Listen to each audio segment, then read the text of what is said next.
discuss management of CIN1 or discuss management of CIN2 and 3. ये 4 सवाल मैंने बनाए हैं, आप थोड़ा सा इनको सामने रख के रिहर्सल कर लीजिए। आज जितना कवर होगा हम देखते हैं क्या कवर करते हैं। डॉक्टर मारिया, आप भी कोई हिस्ट्री लाई हो? No sir. चलें, कोई बात नहीं।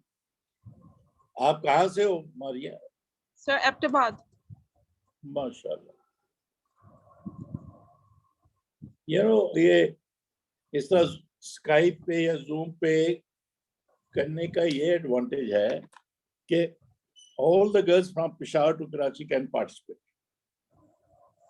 जब मैं लाइव किया करता था, अब जहाँ पे ये डेमोन्स्ट्रेशन रह रहे थे डॉक्टर नजर, वहाँ पे मैंने बहुत साल क्लास ली है, लेकिन वहाँ पे जो 30-35 बैठी होती थी उन्हीं को मैं एड्रेस करता था।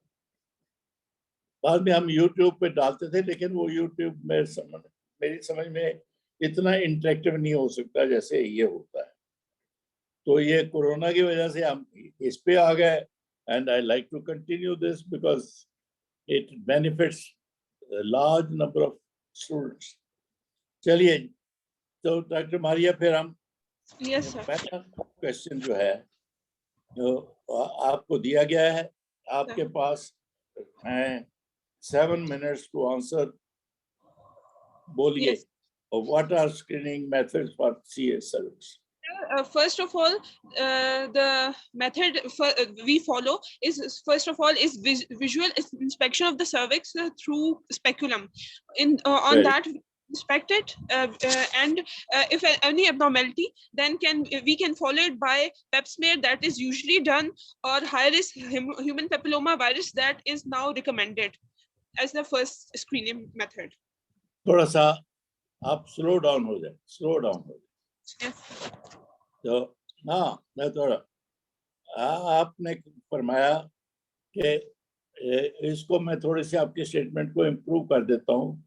वो ये है कि in our country where Pep Smear is not available at every gynecological center or every hospital, the most commonly method is visual inspection of the cervix. आप ही ने कहा, मैंने नहीं कहा, मैंने सिर्फ थोड़ी फ्रेजियोलॉजी उसको इम्प्रूव किया। तो पहला फिक्रा हम बोलेंगे, आपने सही शुरू किया कि in our country Pep Smear is not available at every gynecological center or hospital. Hence, we do visual assessment or visual inspection of the cervix. यहाँ पे रुक जाइए। आपने कहा if any suspicion, वो कहने की जरूरत नहीं है, क्योंकि सवाल है what are screening methods, बस yes. तो अपना टाइम बचाइए, आपने सिर्फ मेथड्स बताने। ठीक है, क्योंकि टाइम इज वेरी इंपॉर्टेंट। जब आप मेथड्स बता देंगे, उसके बाद एग्जामिनर कैन आस्क फिर क्या पेप स्मीयर है तो ये क्या करोगी, ये फलां है तो क्या करोगी, ये क्या करोगी। फिर वो उसकी स्वाबदीद है, उसकी चॉइस है, जो वो पूछना चाहती है वो पूछ के ज़ाहिर है कि उसके नंबर देगी। आप जो आप खुद ही पर कर रहे हो, पता नहीं उसकी वो असेसमेंट में वो हिस्सा है कि नहीं, हो सकता है वो उसको इग्नोर ही कर दे। तो इसलिए let's go over it again. yes. I ask you, what are screening methods for CA cervix? बोलिए। In our country where Pep Smear is not easily available everywhere, so first method that is employed is visual inspection of the cervix. Good. अब उसके बाद next Pep Smear and liquid based cytology. Ji. And high risk थोड़ा सा इसमें add कर दीजिए, क्योंकि वो यूनिवर्सल है पेप स्मीयर। yes. हर औरत का होना चाहिए और जहाँ पे अवेलेबल है फैसिलिटी, और वो फ्रीक्वेंटली होना चाहिए। थोड़ा सा इसको फिर आप डायलेट करें, that Pep smear is the universal method of screening of the cervix or screening for CA cervix, Yes. right? और Yes. फिर वो कौन सी एज से कौन सी तक होनी चाहिए और हाउ फ्रीक्वेंटली होना चाहिए, ये बता दीजिए एक एक लाइन में। Yes, sir. It is started, screening for CA cervix is started from the 25 years of age, and it is done 3 yearly and till 50 years, and then 5 yearly till 65 years. Good, good. Uh, if any abnormality, थोड़ा सा उसको आगे करें, क्योंकि main question तो पेप smear का है ना। Yes. If any abnormality is found, then we do high risk human papilloma virus, and then बस ये यहाँ नहीं है, then further investigation is required. yes, sir, further investigation required. आपने कह दिया कि पेप स्मीयर abnormal हो तो फिर further investigation करें, full stop। ठीक हो गया? चले, हमने विजुअल एग्जामिनेशन कर लिया, पेप स्मीयर कर लिया, फिर what is the third method? Sir, an alternative to Pep smear is liquid based cytology. हाँ जी, वो तो कर लिया। Then high risk human papilloma virus screening. Good, इसकी थोड़ी सी डिटेल बोलिए। In this, specimen is sent, the same liquid based cytology specimen is sent for human papilloma virus, and if positive, then the patient is referred to colposcopy. फिर तो छाल मार दी। Yes. तो पेप smear हो गया, फिर पैपिलोमा वायरस की testing हो गई, उसकी थोड़ी सी तफसील बोलो ना। HPV should be done in all women. Yes, sir. From आपने पेप स्मीयर का बोला था, from this age to this age, और फिर it can be introduced as a complementary to Pep smear. Yes, sir. And in it, serotypes 6, 18, 31. 21. 16, 18 different serotypes are checked. Good. तो ये तीसरा method, तीसरा फिर दो रही है। Tisra, high human papilloma virus testing is done on liquid based cytology specimen, and in that that is started from age 25 along with at the same age of Pep smear, and 3 yearly till 50 years, and then 5 yearly till 65 years. Good. तो इसमें थोड़ा सा अगर वो negative हो तो फिर every 5 years, अगर पॉजिटिव आ जाए फिर उसके ड्यूरेशन थोड़ी हो जाती है, एवरी 3 years. Yes. ये ऐड की, ठीक? Yes. चलें, आपने 3 मेथड बोल दिए, visual examination, pap smear, HPV testing. Yes. Next Sir, colposcopy. Good, उसका ब्रीफली बोल दीजिए। In this, magnifying lens is used that magnifies the cervix 10 times, and in this, cervix as well as vagina and even vulva can be inspected. And in that, we use different methods. Like first we inspect it visually, then we add acetic acid 5%, and with that we check for acetowhite areas, mosaic pattern, and punctations, and then we add Lugol's iodine. Good, ये लेकिन आपने सबसे पहले जो बोलना था वो अभी तक नहीं बोला। Colposcopy is carried out in those patients where Pep smear is abnormal. Normal, yes. हर एक का तो नहीं करते ना, Pep smear तो हर एक का होना चाहिए। Yes. DNA टेस्टिंग हर एक की होनी चाहिए। Yes, sir. लेकिन colposcopy हर एक की नहीं। Colposcopy is carried out in those patients where there's some abnormality on Pep smear. ठीक है? Yes, sir. चलो, अब हम इसको फिर ये देखें, मैंने आपको इंटरप्ट किया कितनी दफा, आपने फिर बोला, फिर भी हमने ये सारा 7 मिनट में कर लिया। Yes. तो इसलिए अब हम sorry girls if you feel I'm focusing on this too much and spending time or wasting your time, but यही रिहर्सल करवाता हूँ मैं बार बार कि आपने ध्यान में बोलना क्या है। चलो जी, doctor Maria, what are screening methods for CA service?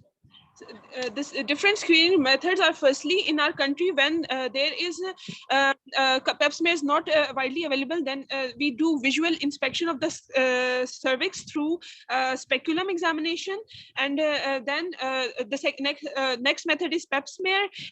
That is a universal method for screening of the CA cervix, and it is started from the age of 25 years and done 3 yearly till 50 years and 5 yearly for till 65 years. And then there's an alternative is liquid based cytology, and then there's the high risk human papilloma virus screening, that is also done from 25 years 3 yearly till 50 years, and then 5 yearly till 65 years, and if abnormal then it is repeated frequently 3 yearly. And in this different serotypes of human papilloma virus are seen, and Good. then next is colposcopy. If it is done if there's abnormality of Pep Smear and human papilloma virus screening, and it is in this there is a visual inspection. First we do magnified visual inspection of the cervix, then we use 5% acetic acid to check for acetowhite areas, mosaic patterns and punctations, and then we add Lugol's iodine and see for and do Schiller's test. Very good. Very. And if any abnormality is found, we take colposcopic directed biopsy. ये तुमने acid of white areas बोले या ल्यूकोल्स iodine का strain नहीं लेता, वहां से फिर हम बायोप्सी लेते हैं। Full stop. सिर्फ एक फिक्रा में और ऐड कर दूं आपके कि कॉल्पोस्कोपी में मैग्निफिकेशन इज 6 to 40 टाइम्स। आपने 10 टाइम्स बोला।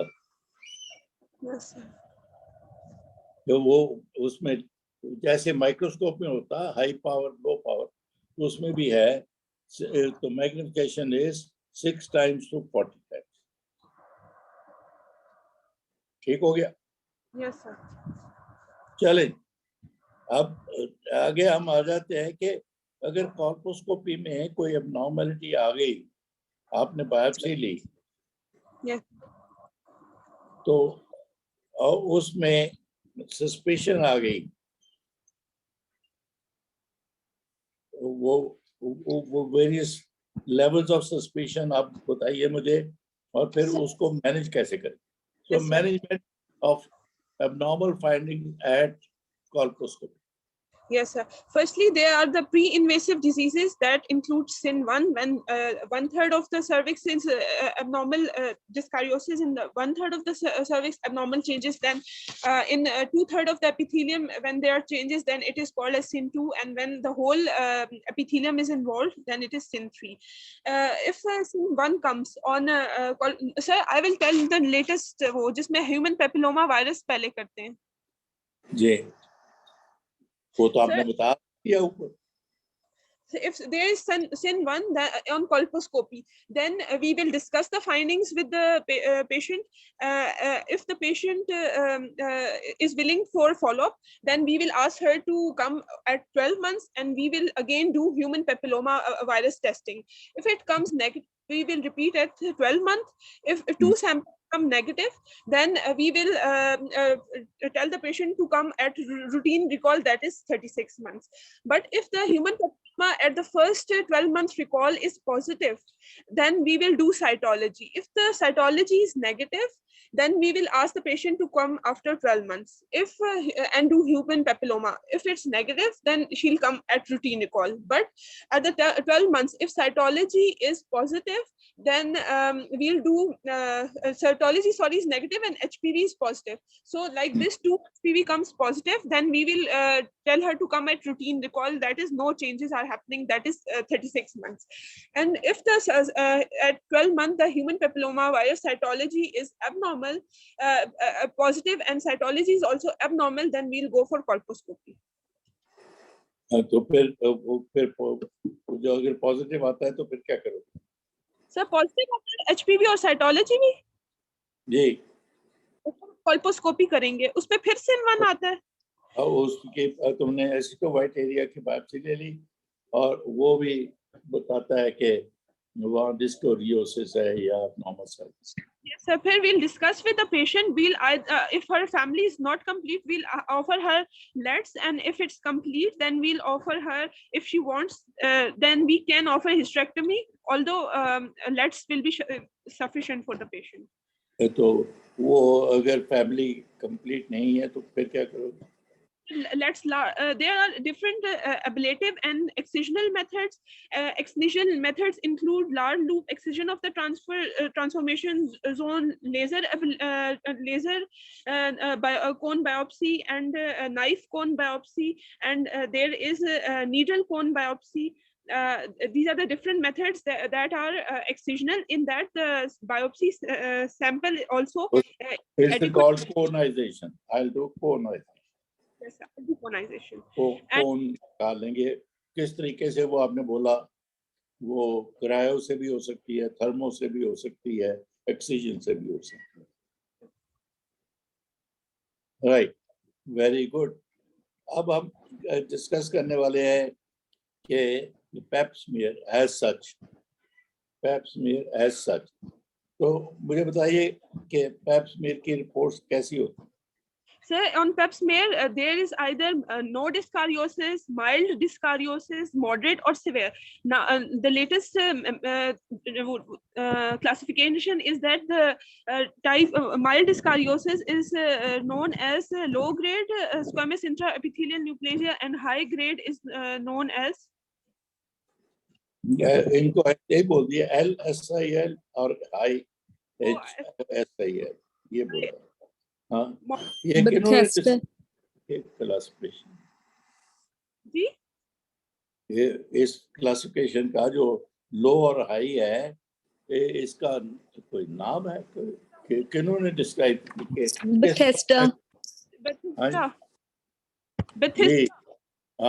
बेथिस्डा। Very good, very good. चले,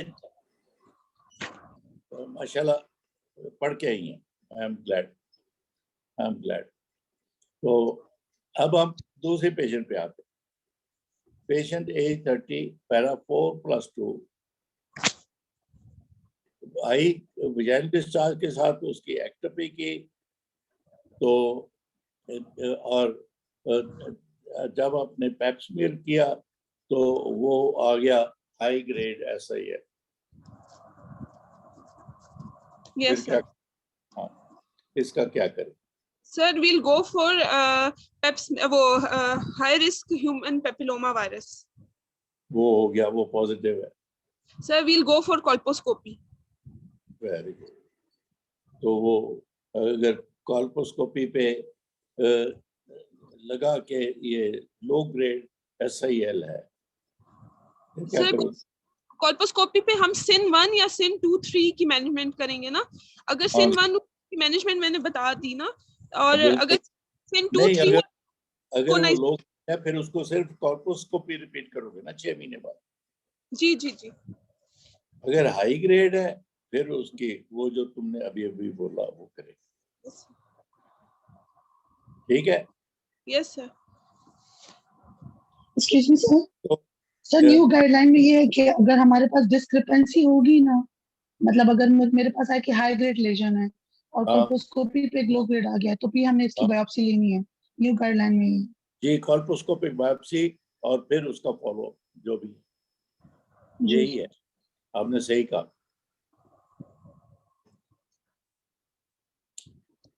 फिर अब ये सारे के बाद पुराना टर्मिनोलॉजी होती CIN 1, 2, 3। Yes sir. ये लो ग्रेड और हाई ग्रेड। Yes sir. तो CIN 1 का मतलब क्या था? क्योंकि आपकी टीचर जो है वो मेरी उम्र की तो नहीं, लेकिन फिर भी रिटायर्ड होती हैं। सर उनको पढ़ने का शौक नहीं है। वो जब सर्विस में थी उन्होंने CIN 1, 2, 3 ही देखा। Yes sir. इसलिए आज की टिप ये है कि आप वो भी पढ़ के तैयारी से जाइए। तो अगर एग्जामिनर आपसे पूछ ले CIN 1 का क्या ट्रीटमेंट है या क्या होता है, CIN 2 और 3 का क्या होता है, उसका क्या ट्रीटमेंट है, वो भी आपको इसी तरह आना चाहिए। मतलब समझ गए हैं आप? Yes sir. चले, तो मेरी तरफ से तो ये है, लेकिन आप जो कि पढ़ के आए हैं, मुझे बताइए कि ये पेप स्मीयर का वैक्सीनेशन रह गई है। यस तो उसका जिक्र नहीं हमने किया।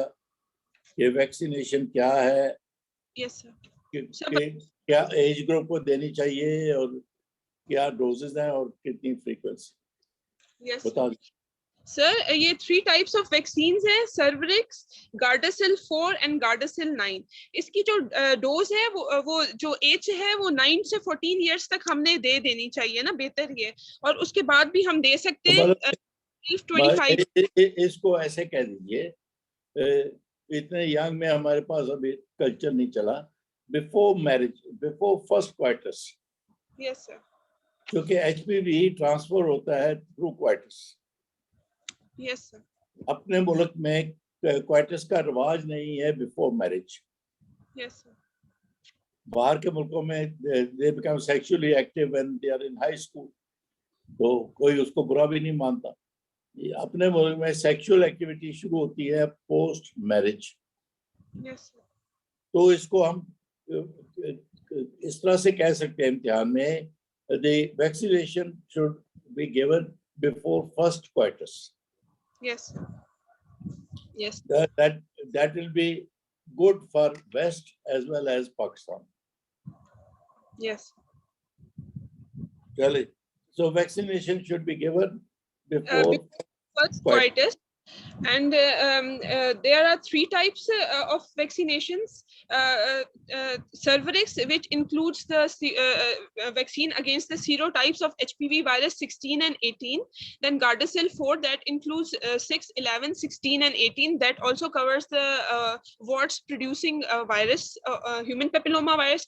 And Gardasil 9 includes 6, 11, 16, 18 and 31, 33, 45, 52 and 57. 58, sorry.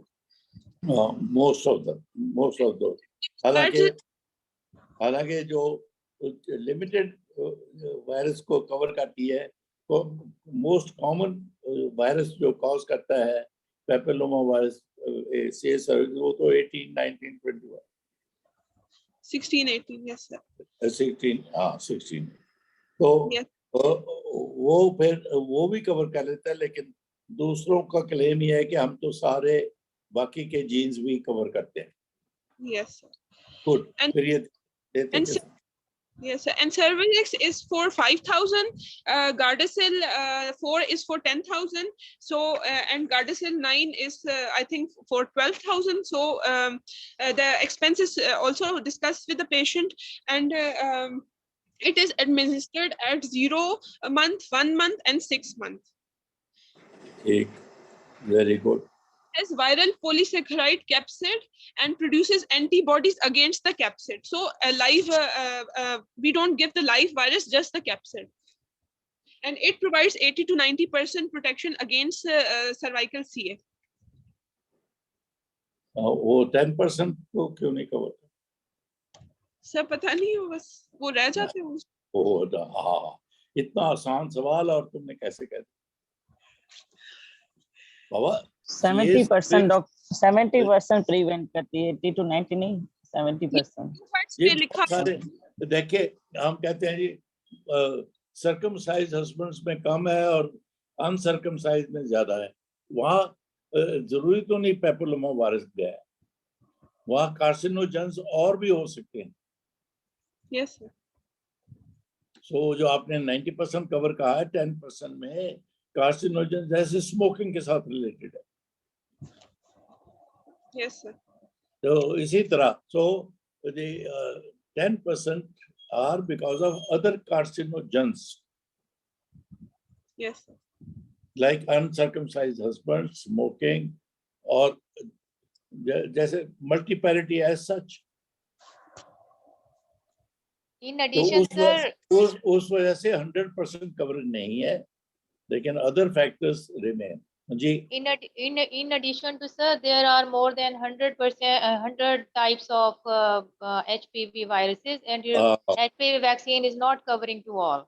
जो मैंने कहा ना पहले कि ज्यादातर 16-18 हैं, लेकिन 21 और बाकी के जो जिनके लिए ये ड्रग कंपनियों की आपस में बड़ी टसल है, वो 4000 वाला वो कहता है जी काफी है, वो 9000 वाला कहता है नहीं जी ये बाकी के जीन्स को कवर नहीं करता, इसलिए हमारा दो, और उससे भी आगे वो ये तो ये मार्केटिंग बात. जैसे मैं कहा करता हूँ, मैं जब इंग्लैंड में था अंडर ट्रेनिंग इन 60s, कितने साल पहले की बात हो गई, 50-60 साल पहले, तो उस वक्त रोगैम RH नेगेटिव पेशेंट्स के लिए नई नई मार्केट में आई. तो रोगैम हम देते थे after delivery. RH positive baby को उसकी माँ को दे देते थे रोगैम. उन्होंने सोचा मार्केट को एनहांस किया जाए. उन्होंने सर्वे करवा लिया कि ड्यूरिंग प्रेगनेंसी 10% विमेन को कोई ना कोई ब्लीड ड्यूरिंग प्रेगनेंसी होती है, इन मतलब प्लेसेंटल ब्लीड. और वो RH पॉजिटिव के बच्चे के RH पॉजिटिव सेल्स माँ में चले जाते हैं, तो उसको उस वक्त सेंसिटाइज कर देते हैं. इसलिए उसको रोकने के लिए उन्होंने कहा नहीं जी नहीं, एक 28 वीक्स पे भी दो, एक 36 वीक्स पे भी दो टीके, और उनकी मार्केट तिकनी हो गई. हालांकि ये जो परसेंटेज है कि during pregnancy placental bleed leading to antibody production, वो बहुत ही नेग्लिजिबल. वो तो हमारे मुल्क में RH नेगेटिव बहुत कम है, लेकिन उनमें फर्दर ये बहुत कम है. तो इसलिए ये जो है ना कि मल्टीपल जीन्स हैं HPV के, जैसा भी किसी ने कहा 100, तो उनमें से औरों को भी कवर करने के लिए फिर भी 100% कवरेज नहीं है, फिर भी 100% कवरेज नहीं है. But if you cover some disease 90%, I think it's a good coverage. I think it's a good coverage. तो इसलिए पेशेंट का इकोनॉमिक स्टेटस सामने रखते हुए आपको मैं ये आप आज के बाद आपके जब तायर को देखो फोन करके बैठा होता है, उसको खड़ा कर देता है, खुद गायब हो जाता है. जी फिर बोलिए, आपने कुछ कहा, आप फिर बोलिए. नहीं सर ये किसी का माइक म्यूट नहीं था. आफ्टर दैट 016 ये 016 क्या किसके लिए कह रही हैं? सर वैक्सीन का लिखा है ये बायोवेलेंट 016. नहीं, मैं आपको आज ये पेप स्मीयर या ये सर्विस की नहीं बात, आपको सिंपल मेरी रिस्पॉन्सिबिलिटी है कि आपको अच्छा गायनेकोलॉजिस्ट बनने में हेल्प करूं.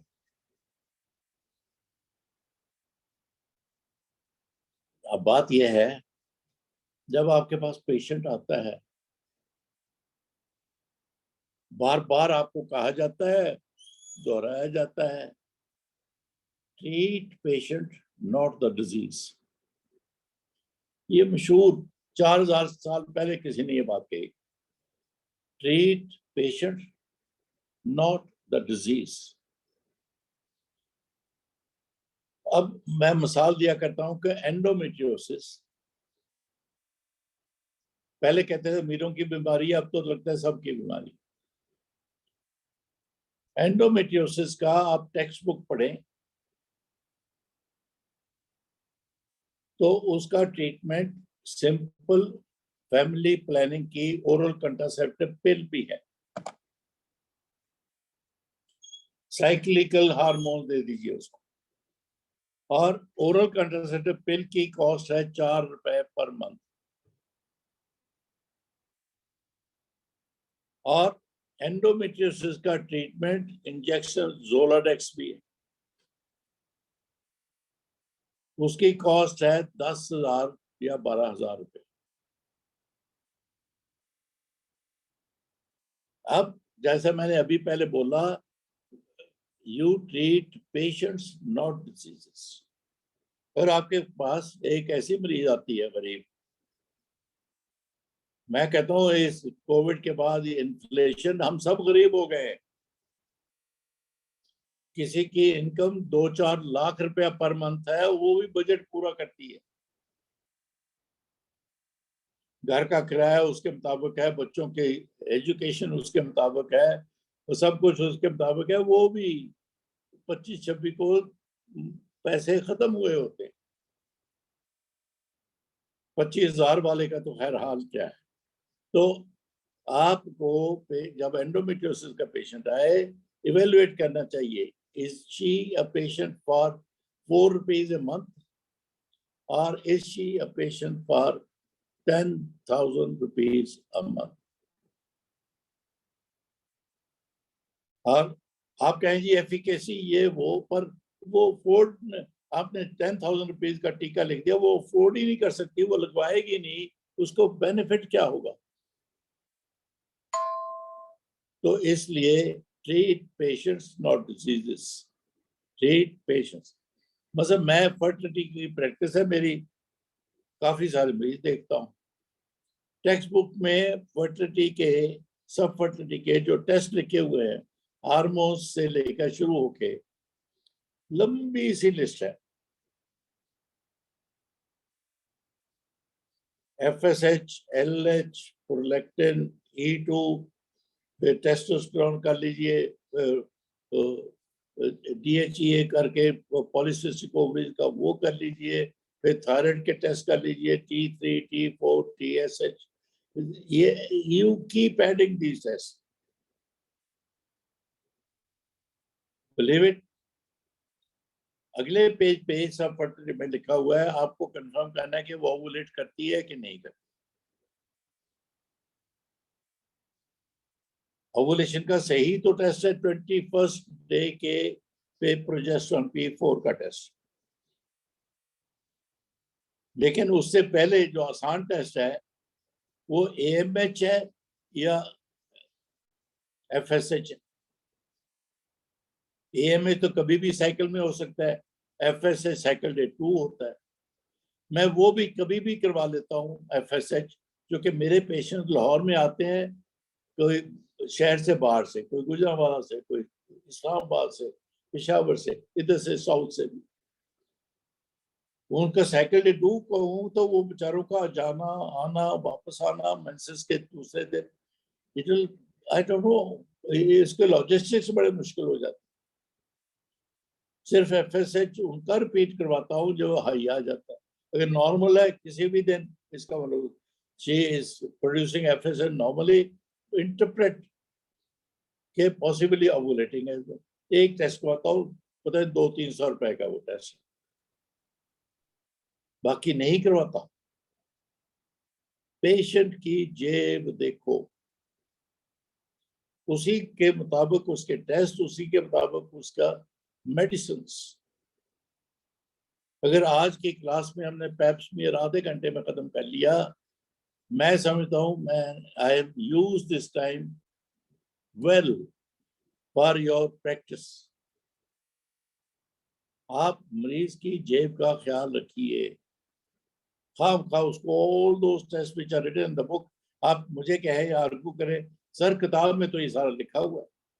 बाबा अगर किताब भी प्रैक्टिस से को फॉलो करते हुए प्रैक्टिस कामयाब होती, पेशेंट ठीक होते, तो फिर से बेस्ट ग्रेजुएट ही कामयाब होते।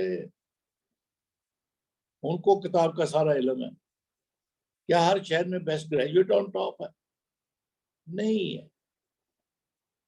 तो आप ये आज का मेरा ये मैसेज, जब आप प्रैक्टिस करें या ऑलरेडी कर रही होंगी, याद रखिए, treat patients, don't treat diseases.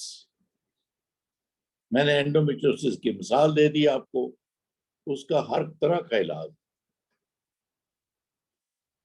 और कोई भी इलाज गारंटीड या पक्का नहीं, कोई भी इलाज पक्का नहीं है। मैं आपको थोड़ी सी ह्यूमर करने की भी बात सुना दूं। मैंने FRCS एडनबरा से किया था। एडनबरा स्कॉटलैंड में, स्कॉटलैंड वालों की इंग्लैंड वालों से बड़ी सख्त लड़ाई है, दुश्मनी। मैंने जब ज़ाहिर है कि MRCS के बाद फौरन FRCS भी कर लिया, मेरा नॉलेज जरा ठीक ठाक ही था। तो मैं वाइवा में गया तो मुझे एग्जामिनर ने कहा कि how will you treat a case of endometriosis. मैंने कहा sir, do you want me to tell you what is in the text book और व्हाट हैज बीन पब्लिश्ड और what is not published as yet. वो उन्होंने मुझे गौर से देखा। दो एग्जामिनर होते हैं, गौर से देखे कि this is young boy telling us what is not published as yet. All right, if you know that, tell us that. उस जमाने में हैमरस्मिथ हॉस्पिटल में ओरल कंट्रासेप्टिव पिल का ट्रायल चल रहा था फॉर एंडोमेट्रियोसिस, और मैंने वहां कोर्स किया था, तो इसलिए मुझे पता था। तो मैंने उनको बताया कि ओरल कंट्रासेप्टिव पिल ये वो, तो लोगों का ख्याल का इसमें लो डोज है, इट विल नॉट वर्क। तो सुन के कहने लगे, where did you learn this? मैं क्या, हैमरस्मिथ हॉस्पिटल लंदन। ओहो, डाउन साउथ, डाउन साउथ कहते हैं इंग्लैंड को, डाउन साउथ। तो उस पे फिर हंस के कहने लगे, when you go back tell professor Brown stop this research, it will not work. Whereas now we prescribe oral contraceptive. उसने जिंदगी हमारी आसान कर दी, मरीजों की आसान कर दी। और फिर ज़ाहिर है कि I passed with comfortably, I would say. तो इसलिए आज का ये मैसेज आपके लिए कि जब आप प्रैक्टिस एस्टैब्लिश करेंगे तो मोटा सा लिख के अपने दिल में रख लो, अगर दीवार पे नहीं, treat patients, don't treat disease. Sorry, मैंने आपके 15-20 मिनट इस बात पे आप कहेंगे जाया कर दिए, लेकिन मेरी नजर में तो if any tip for better care of patients is there, I should give you, I should give you. You may feel it's waste of time. Yes, for examination point of view, it is. For practice, which is more important, her FCPS की practice नहीं चलती बाबा। There is something extra, something more. आप कहें तो मैं 2-3 lecture इस पे ले सकता हूँ। ये तो आप मानेंगे मेरी प्रैक्टिस ठीक ठाक है। सर एग्जाम के बाद ले लें। उसकी वजह ही होगी कोई।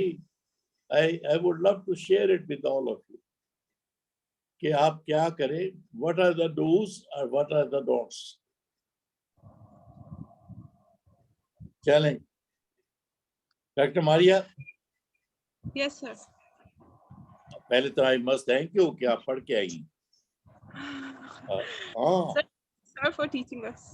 ये बहुत अच्छी बात है। तो नंबर 2, आपके चुके पढ़ के आई है, इसलिए हमने सारा subject with in half an hour cover कर लिया। नंबर 3, कुछ पूछना हो तो पूछिए, अभी हमारे पास हैं 5-7 मिनट। सर एक सवाल करना है जी बोलिए। सर, आज के टॉपिक से रिलेटेड नहीं है, बट प्लीज गाइड कर दें। एंडोमेट्रियोसिस एग्जाम के लिए कैसे प्रिपेयर करें? मैं खैर अगली क्लास एंडोमेट्रियोसिस की ना ले लें। सर एक ले लें प्लीज। चलो अगली क्लास एंडोमेट्रियोसिस। आपका नाम क्या है? आप पीछे हट गई। सर निदा। निदा, कहाँ से बोल रही हो? सर वाह कैंट।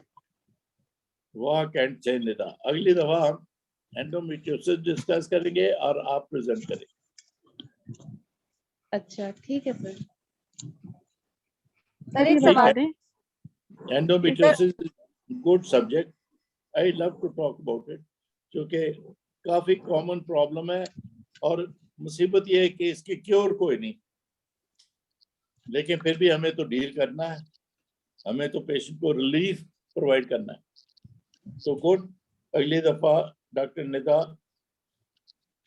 वर्क एंड से हम डिस्कस करेंगे। Anything else? सर एक सवाल है।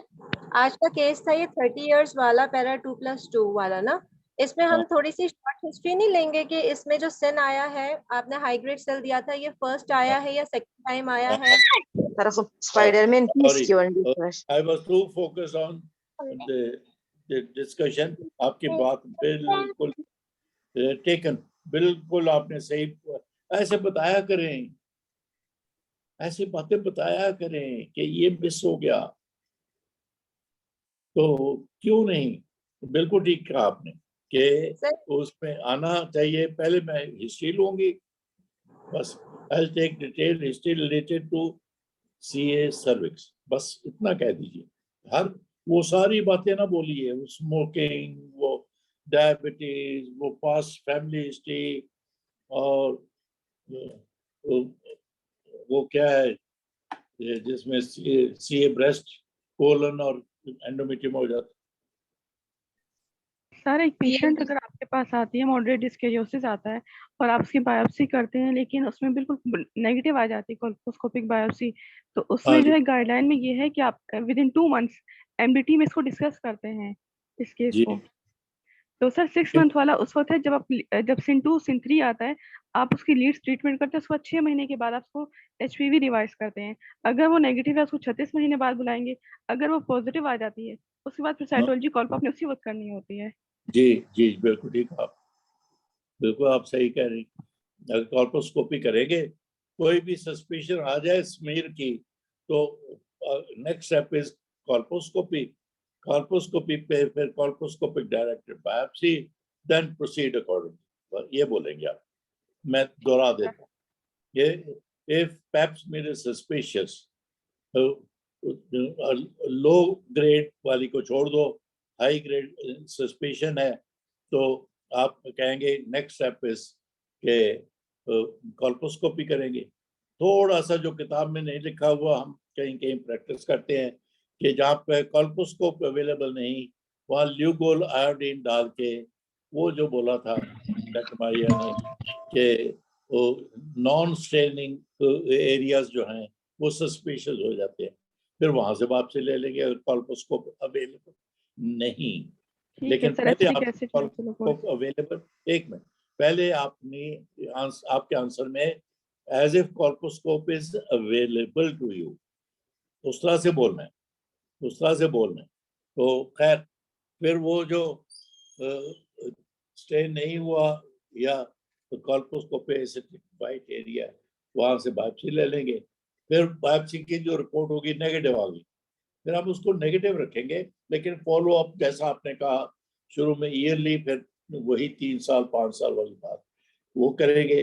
और अगर वो पॉजिटिव आ जाती है बायोप्सी, फिर जैसा भी कि डिपेंड्स अपॉन फर्टिलिटी, एज, या तो कंजर्वेशन ऑफ द यूट्रस के लिए वो लोकल कोनाइजेशन के various methods, cold, hot, needle, scalpel, और वो कर लेंगे। अगर उसके बाद फिर फॉलो अप उसी तरह हो, ये मुख्तसर। जी सर, और आयोडीन से पहले उसकी एलर्जी पूछने का, ऐसा तो नहीं कि उसे आयोडीन से एलर्जी हो? आयोडीन से पहले जी हो सकती है, हो सकती है। अगर आयोडीन से एलर्जी है तो फिर ज़ाहिर है कि आप आयोडीन इस्तेमाल नहीं करेंगे, फिर वो एसिटो वाइट एरिया करें। अगर वो भी नहीं है, ब्लाइंडली कोन बायोप्सी करें, और कोन बायोप्सी। सर एग्जाम के हवाले से हमें सिन के होगा। आप पीछे कोई बोल रहा है, मुझे आप बोलिए। सॉरी सर, मैं ये पूछना चाह रही थी कि सीए सर्विक्स यानी प्री इन्वेसिव लीजन्स अगर सिन 1, 2, 3 है, तो उसमें अगर प्रेगनेंसी हो तो उसमें किस तरह डिफरेंट होंगे ये मैनेजमेंट, या सेम होगी? मैंने वो कितनी दफा ये फिक्रा दोहराया है, अगर प्रेगनेंसी में मैलिग्नेंसी डायग्नोज हो जाए,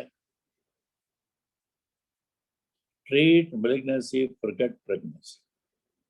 अब आपने बोला है CIN 1, 2, 3, अगर CIN 1, 2 है तो उसका तो फौरी कुछ नहीं करना, वो तो इंतजार हो सकता है, प्रेगनेंसी कैन कंटिन्यू।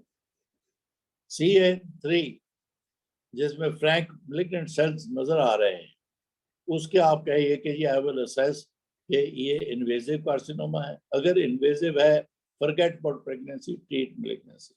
अगर वो इन्वेजिव नहीं है, लोकलाइज है, माइक्रोस्कोपिक, लेस देन 4 मिलीमीटर है, और फिर possibly you can continue pregnancy, at the end of pregnancy you can treat malignancy, treat her according to her fertility, parity and outcome।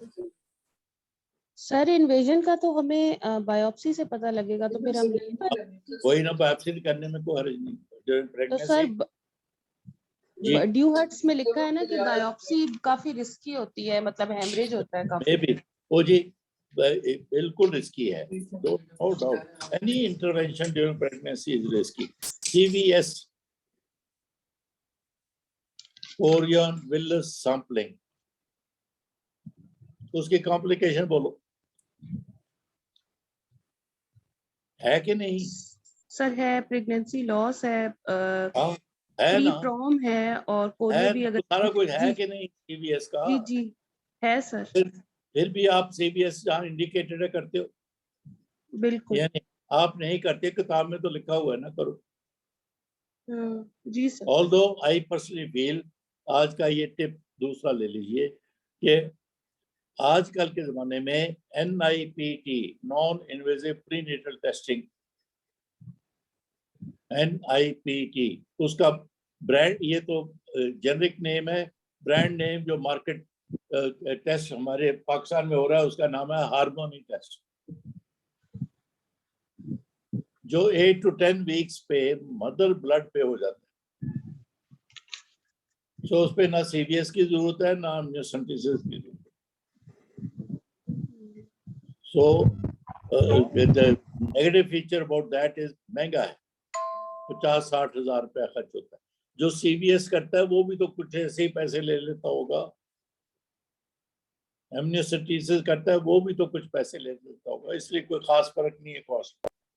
But ये तीसरा आज का टिप आपकी प्रैक्टिस के लिए, आजकल के ज़माने में जहाँ इंडिकेटेड है कि बच्चा नॉर्मल है नहीं नॉर्मल, उसका ब्लड ग्रुप क्या है, उसकी सेक्स क्या है, तो ये सारी चीज़ें जानने के लिए यू डू NIPT ब्रैकेट में harmony test, not CVS, not amniocentesis, because those two test they have certain complication जो अभी डॉक्टर साहब ने बोली,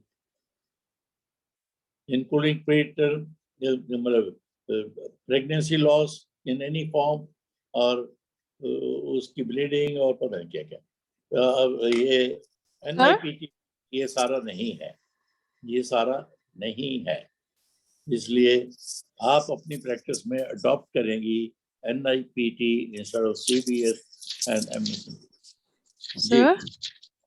जी सर ये RCOG का टॉक है शायद सर, रिव्यू हुआ है 2022 में सर, इन्होंने तो सर ये cervical cancer in pregnancy, diagnosing, staging and treatment, sir इसमें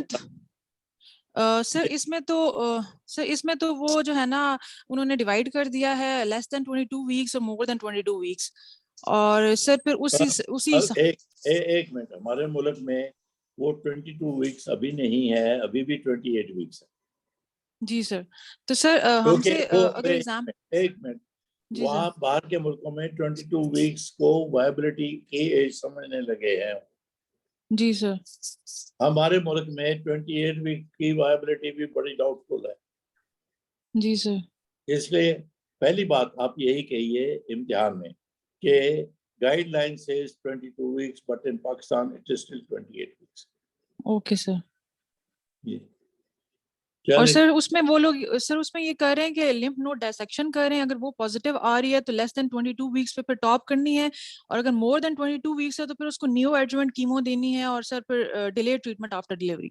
सर फिर इसको हम एग्जाम में कैसे बताएंगे सर अपनी प्रोफेसर्स को कि गाइडलाइंस ये कहती हैं और हम क्या करेंगे? इसी तरह बोल दीजिए, अगर मैंने नहीं ये गाइडलाइन पढ़ी, लेकिन अगर गाइडलाइन में लिखा है तो यू हैव ए रेफरेंस। जब आपके पास रेफरेंस हो, feel confident, feel very okay sir, thank you sir. चले जी, 10:30 हो गए। एक सवाल और पूछ दो, वरना फिर अगले वेस्टे को मुलाकात हो। चले, कोई नहीं। Thank you very much. I have enjoyed myself. Sir मैंने क्वेश्चन पूछना? You can't imagine how much I love this class. Oh, beautiful. ये सर एक क्वेश्चन है कि ये जो सर हमें भी आप बहुत कि अच्छे लगते हैं। आप पीछे बोल रहे हैं, कोई मुझे समझ नहीं आ रहा। Yes sir. सर ये जो आजकल जो न्यू गाइडलाइन है उसमें ये कि हम HPV से ही टेस्टिंग करते हैं, मतलब हम पेशेंट की पैप स्मेयर नहीं करते, मतलब हम HPV करेंगे, अगर वो पॉजिटिव होगा तो उस बेस पे हम, मतलब अगर पॉजिटिव होगा तो फिर 1 ईयर बाद फिर देखेंगे जी, उसके बाद फिर हम पैप स्मेयर को ऐड करते हैं। तो मुझे नहीं पता कितना फ्रीक्वेंटली यहाँ पे अवेलेबल है। अभी तो हम सिर्फ हमारे पैप स्मेयर अवेलेबल नहीं है। क्या मुसीबत, क्या मुसीबत है। Yes sir. Sir my question is कि हम जो गायनेकोलॉजिकल मतलब केसेस में हम कहते हैं कि I will do pap smear of my patient, जो अदर केसेस होते हैं, तो उसमें हम ये ना कहें कि अब हम HPV करेंगे, लाइक पैप स्मेयर की जगह HPV। Sir high risk HPV। आप बिल्कुल सही कह रही हैं, बल्कि सिर्फ इतना, provided HPV testing is available in the lab. Yes बस ये कह ठीक है सर। ओके सर HPV ये ब्लड टेस्ट करते हैं? हाँ सर ये HPV सर कैसे करते हैं? ये ब्लड टेस्ट होता है या ये? नहीं, ब्लड टेस्ट पे नहीं है, वो जो स्लाइड बना के भेजते हैं उसपे। अच्छा सर, पैप स्मीयर की तरह वो लिक्विड बेस्ड, वही वो उसकी पैप स्मीयर एज हिस्टोलॉजी या हिस्टोपैथोलॉजी, साइटोलॉजी कहना चाहिए, बल्कि cytology. Pap smear is cytology, study of cells under microscope, और ये जो है ये केमिकल पैथोलॉजी,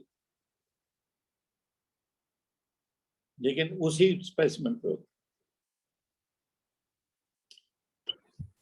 ओके सर तरीका तो वही होता है ना? हाँ, तरीका आपने तो वही भेजना है, आगे लैब वालों ने करना है जो भी करना है। खुदा हाफिज।